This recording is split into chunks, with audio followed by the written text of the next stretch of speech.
നമസ്കാരം. ഓരോ ക്ഷേത്രങ്ങളും ഓരോ തരത്തിലുള്ള വിശ്വാസങ്ങളുടെ കേന്ദ്രമാണ്. വിശ്വാസികളുടെ ആത്മീയമായ വളർച്ചയിൽ ക്ഷേത്രങ്ങൾ വഹിക്കുന്ന പങ്ക് വളരെ വലുതാണ്. ചില ക്ഷേത്രങ്ങൾ അറിയപ്പെടുന്നത് അവിടുത്തെ പ്രസാദങ്ങളുടെ പേരിലാണ്.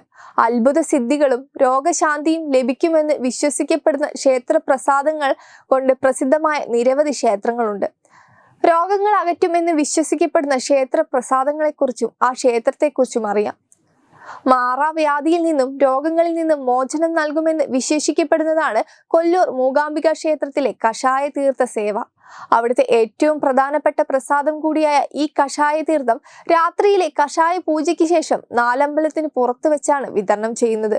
കുരുമുളക്, ഇഞ്ചി, തിപ്പല്ലി തുടങ്ങി നിരവധി ഔഷധങ്ങൾ ചേർത്താണ് ഇത് തയ്യാറാക്കുന്നത്. ഇത് സേവിച്ചാൽ രോഗങ്ങളെല്ലാം മാറുമെന്നാണ് വിശ്വാസം. മൂകാംബിക ദേവിയുടെ കടിഞ്ഞ ഭക്തനായ ശങ്കരാചാര്യർ ഒരിക്കൽ തപസ്സിനിടെ രോഗബാധിതനായത്രേ. ദേവിയുടെ തപസ് ചെയ്യുന്നതിനിടയിലായിരുന്നു ഇത്. അങ്ങനെ അദ്ദേഹത്തിന് വയ്യാണ്ടായപ്പോൾ ഒരു പെൺകുട്ടിയുടെ രൂപത്തിൽ ദേവി എത്തിയെന്നും അദ്ദേഹത്തിന് കഷായ തീർത്ഥം നൽകിയെന്നുമാണ് വിശ്വാസം. അതിനുശേഷമാണ് ഇവിടുത്തെ കഷായ തീർത്ഥം ഇത്ര പ്രസിദ്ധമാകുന്നത്. പാലക്കാട് കുന്നത്തൂർമേട് ശ്രീകൃഷ്ണ ക്ഷേത്രത്തിലാണ് മുക്കുടി തീർത്ഥമുള്ളത്. കൃഷ്ണ ജയന്തി ദിനത്തിൽ ക്ഷേത്രത്തിൽ രാത്രി 11 മണിക്കും 12 മണിക്കും ഇടയിലായി നടത്തപ്പെടുന്ന ജന്മപൂജയിലെ നിവേദ്യമാണ് മുക്കുടി എന്നറിയപ്പെടുന്നത്. ചുക്ക്, തിപ്പല്ലി, ഏലക്കായ്, പെരുങ്കായം, അയമോദകം, ശർക്കര എന്നിവ ഉപയോഗിച്ചാണ് ഈ പ്രസാദം തയ്യാറാക്കുന്നത്. ഇത് പല രോഗങ്ങളെയും അകറ്റി ആരോഗ്യം നൽകുമെന്നാണ് വിശ്വസിക്കപ്പെടുന്നത്. ഭഗവാന് നിവേദിച്ച ശേഷമാണ് വിശ്വാസികൾക്ക് തീർത്ഥം വിതരണം ചെയ്യുന്നത്.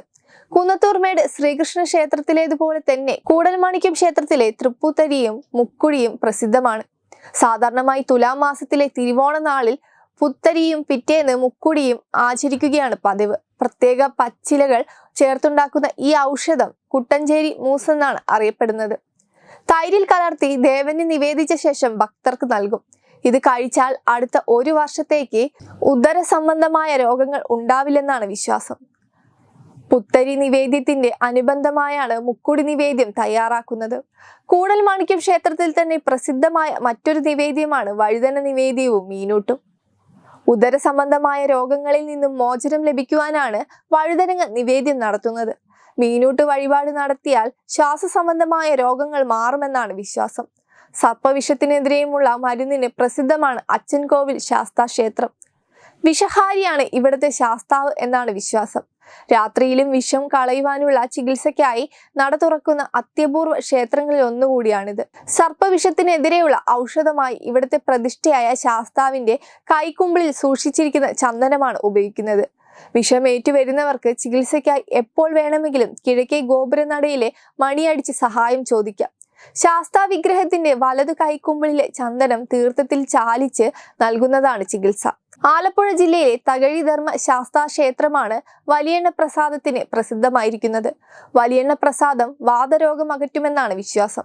എത്ര കടുത്ത വാദമാണെങ്കിൽ പോലും വലിയെണ്ണ പ്രസാദം സേവിച്ചാൽ രോഗശാന്തി ലഭിക്കുമെന്നാണ് വിശ്വാസം. പണ്ടുകാലത്ത് ക്ഷേത്രത്തിൽ ജീവിച്ചിരുന്ന അണക്കോഴത്ത് വലിയച്ഛൻ എന്ന ആളുടെ സ്വപ്നത്തിൽ അയ്യപ്പൻ പ്രത്യക്ഷപ്പെട്ട് പറഞ്ഞു കൊടുത്തതാണ് വലിയെണ്ണക്കൂട്ട് എന്നാണ് വിശ്വാസം. ഒട്ടേറെ പച്ചമരുന്നുകളും എണ്ണകളും മറ്റും ചേർത്ത് നിർമ്മിക്കുന്ന ഇതിന് കഠിനമായ പഥ്യവും അനുഷ്ഠിക്കേണ്ടതുണ്ട്.